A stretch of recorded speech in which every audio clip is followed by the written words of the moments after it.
आमच्याच गावात विराट गल्लीमध्ये आलो इथं आणि इथे साप आलाय. दुसऱ्या कॉलला जात होते आणि गडबडी असा रेस्क्यू करावा लागणार आहे. बॅरल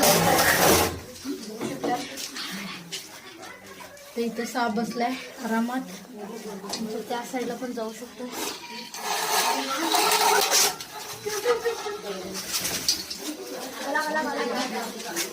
सायकलच्या व्हील मध्ये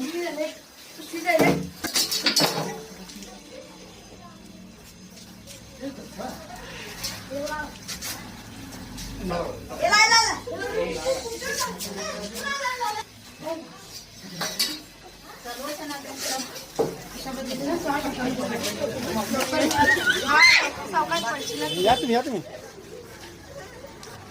हा या पॅटर्न दाखवा माहिती सांगा जरा. नाही